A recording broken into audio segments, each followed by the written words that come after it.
Namaste, welcome to Geeta's Kitchen. This is part 2 of our video on how to have a successful marriage or rather happiness in marriage. I hope all of you have watched part 1 also, and this is the. We have seen that friendship should be the basis of any marriage, but at the same time, marriage is not something which we see in movies. It is not as rosy as we read about it in novels.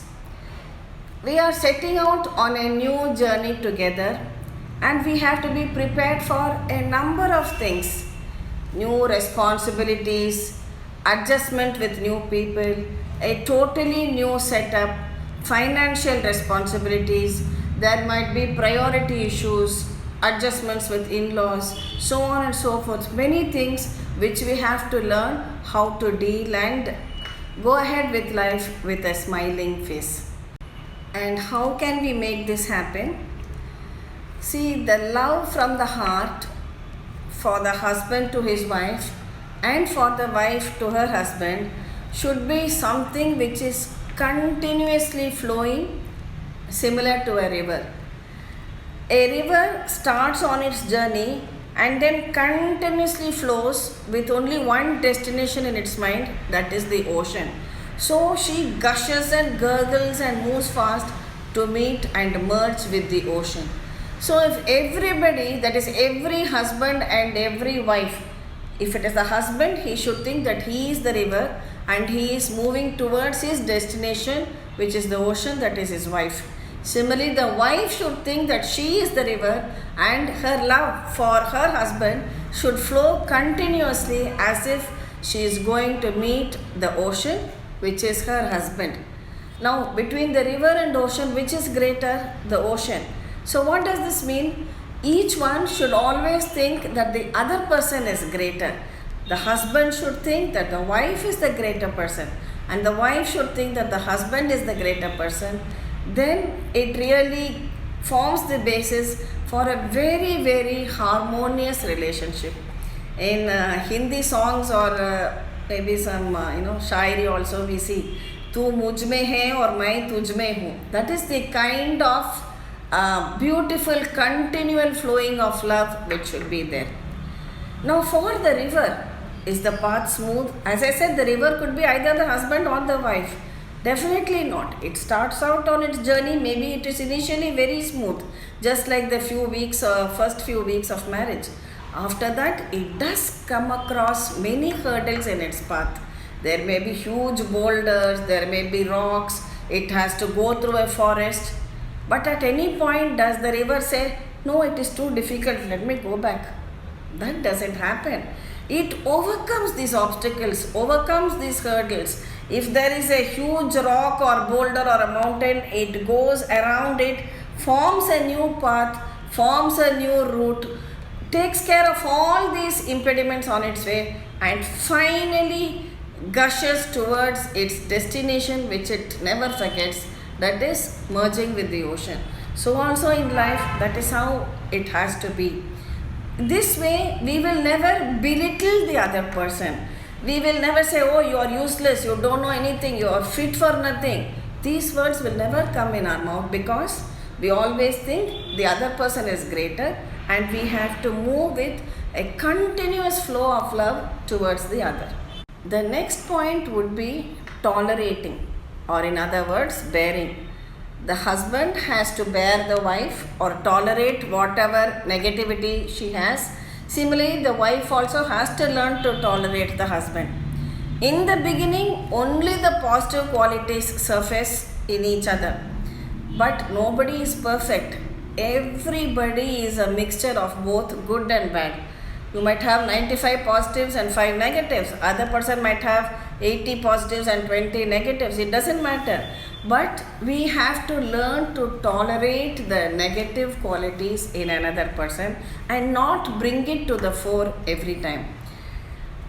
Sometimes in the initial years of marriage, you present the best part of yourself, whether it is in your appearance or the way you speak or how well mannered you are. But as time goes, things also become quite different for both. And at that time, it is when your real true self comes up to the surface, and then sometimes your negativity also shows. But in those times, we should remember that we cannot say, oh, this is not there in him. I wish he had this quality. No, don't focus on the negative. That is, if you are a wife thinking about your husband and you feel that he doesn't have a particular quality, don't focus on that. Focus on what other positive qualities he has. Oh, this also is there. That's such a wonderful thing. For example, maybe your husband is not a very outgoing person.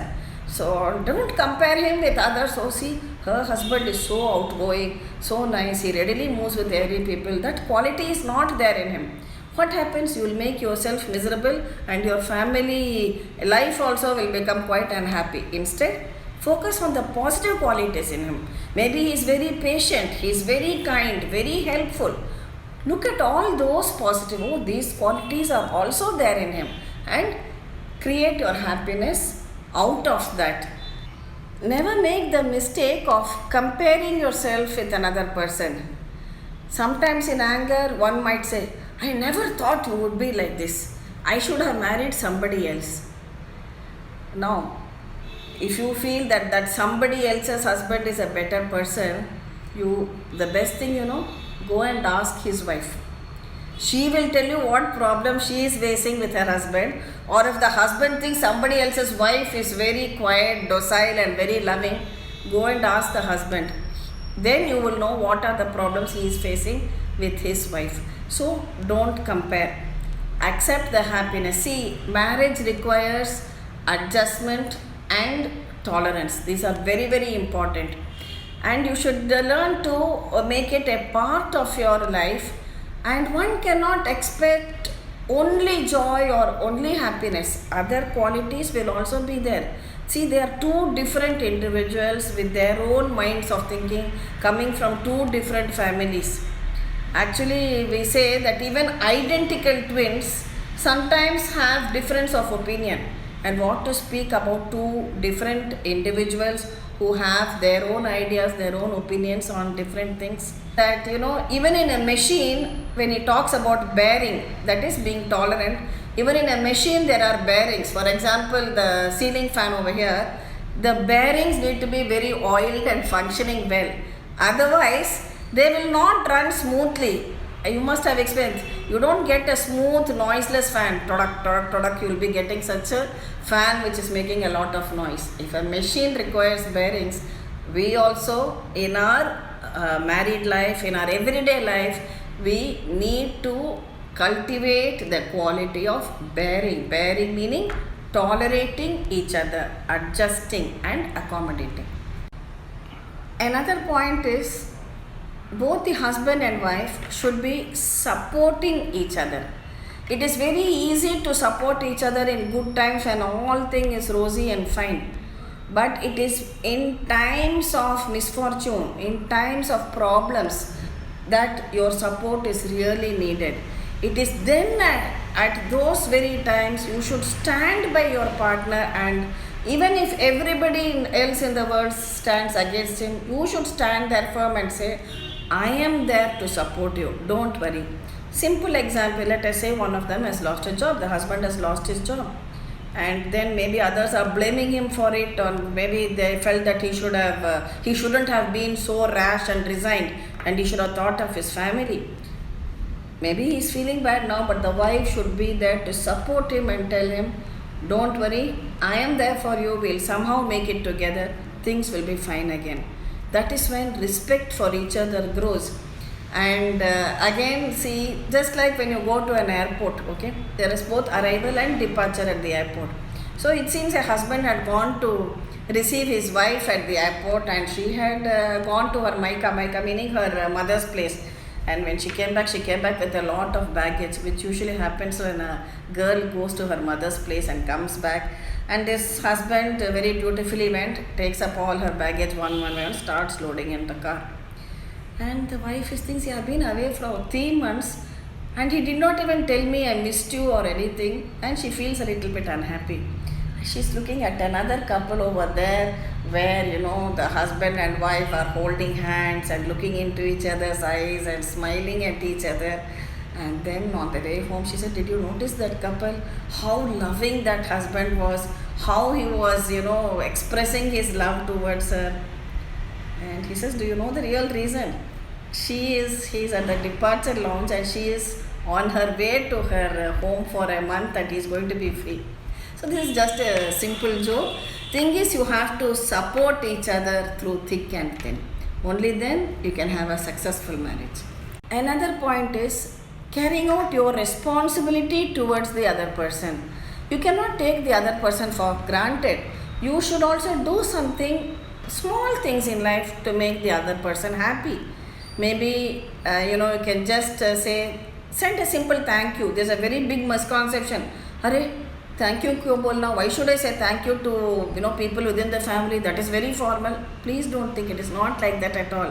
Somebody has done something for you. Maybe he has helped you wash the dishes. A simple thank you will work wonders, believe me. Sometimes the husband might think, can't she know this also? Is she so stupid?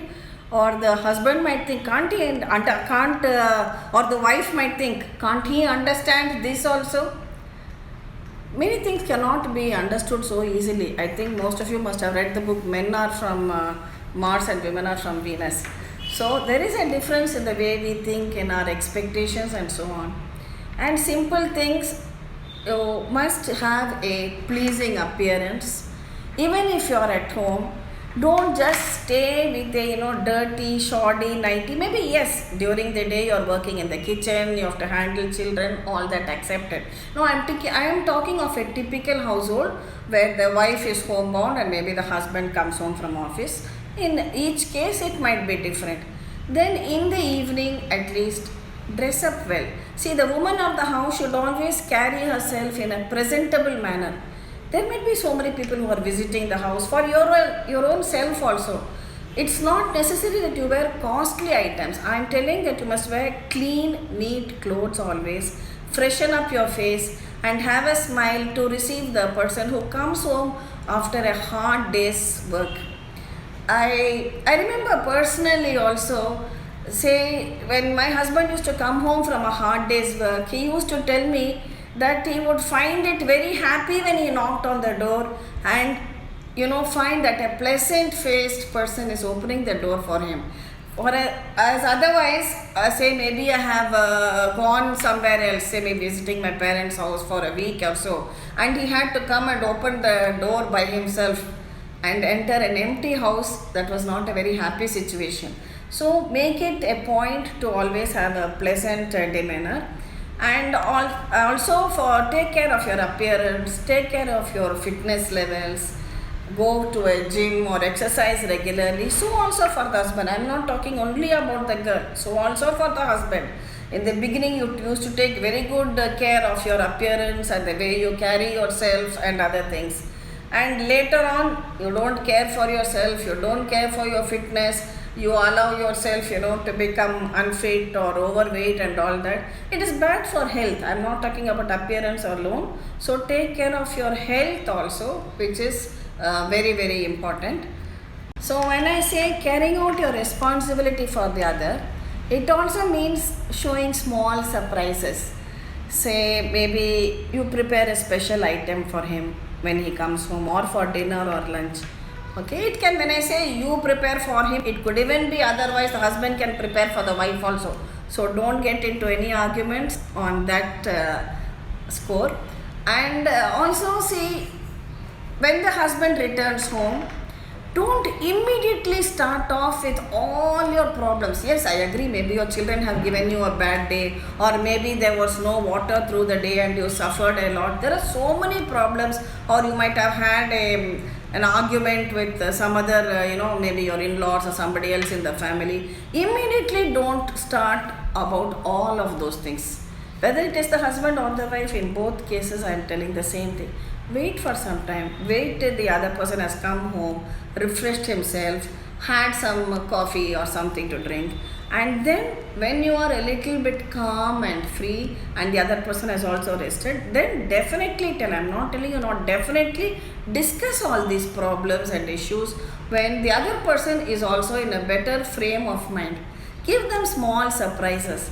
I remember a friend of mine, in especially South India, it is a custom for the man to bring some, jasmine flowers for her to don in her hair. So, especially women of the older gen, say my generation, okay, those times this was the expectation. And this friend of mine, she wanted that after she got married, this was her dream, that her husband should bring her some flowers in the evening for her to keep on her hair, and she would feel very happy with that simple gesture. But it so happened that she got married into a business family where they lived in an individual house, and the family lived on the ground floor and the office was upstairs. And after his office work, he used to come home in the evening by 5:36, and she used to feel very bad. She says, at least if you had gone out to some office, on the way back you would have brought some flowers for me. Here you are staying in the same house and doing your work. I mean, these are all small expectations. So on the way back from office, okay, now in lockdown all of you are working from home, I agree. But when things open up, when you are way back from office, a small thing, and it's just a bunch of flowers or some maybe a chocolate which she likes, anything, bring it as a surprise gift for her. So then this really livens up the relationship. And the final point, which I feel is the most important point, is communication. Communicate, convey to the other person.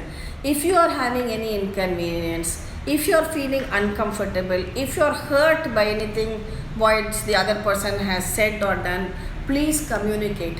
Don't think, can't he understand even this much, or can't she know even that? No, some people can't understand or can't know without your communicating or conveying in specific words what is their problem or what made you feel hurt. And then any problem can definitely be solved by communication. Sit and discuss the problem in length. Say, this is how it is, this is how I want it, this is what made me feel a bit upset, and so on.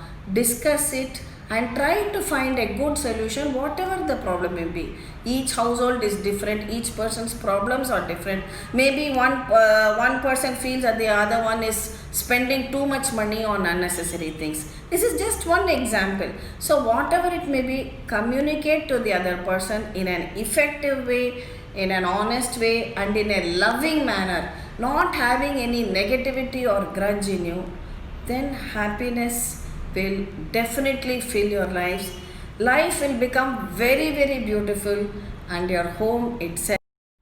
And so finally, just a few general tips, especially for newlyweds or those who are just about to get married also.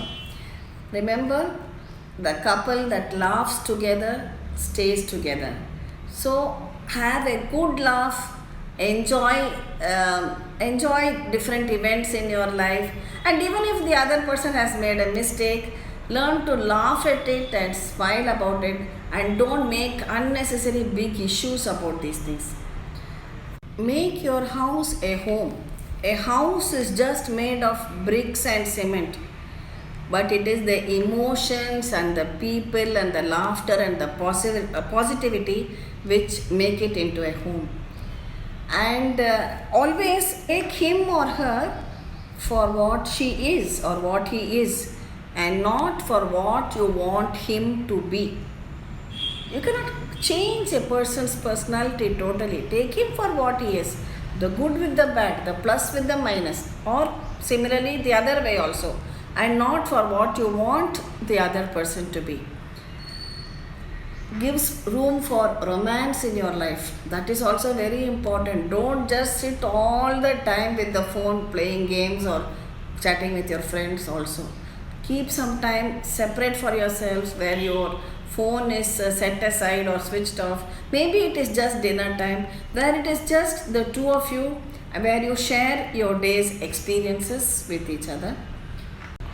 And one more important point, never go to bed angry. However angry or frustrated you might be, do not stop talking to each other.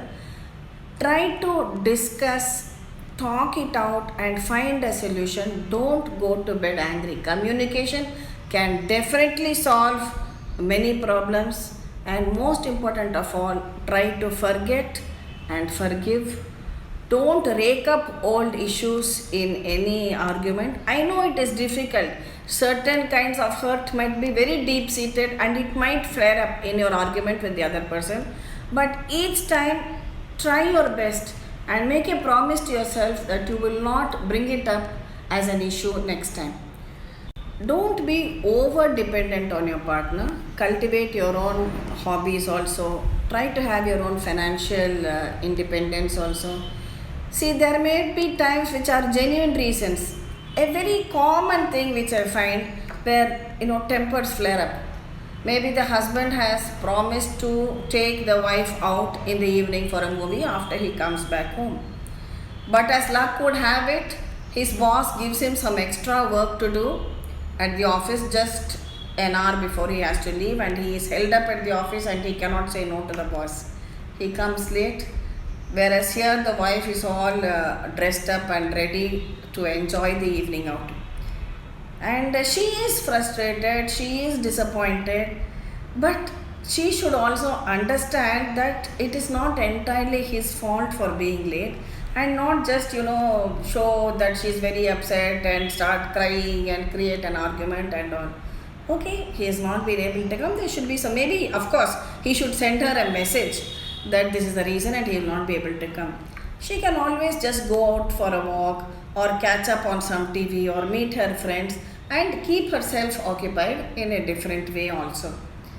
Especially in today's world, the couple might have decided that these days of the week you do the dishes, these days I will do the dishes, or whatever, maybe or the laundry or whatever it is, and you have divided your work. Fine, very good.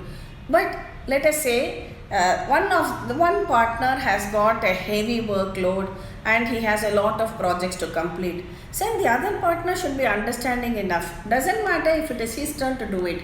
Let me continue to do it for the full week because he is already uploaded with his office work and he does not have time. He or she, whatever, does not have time for this. That is the kind of support one should give each other. Another important thing, always respect the family members of your partner. Do not insult your wife's parents, or if it is the girl, don't insult your husband's parents or make a face if they come to stay with you, even if it is for a short while, and don't make them feel as if they have upset your routine. Maybe you are an office going person. Don't make the parents feel as if they have upset your routine.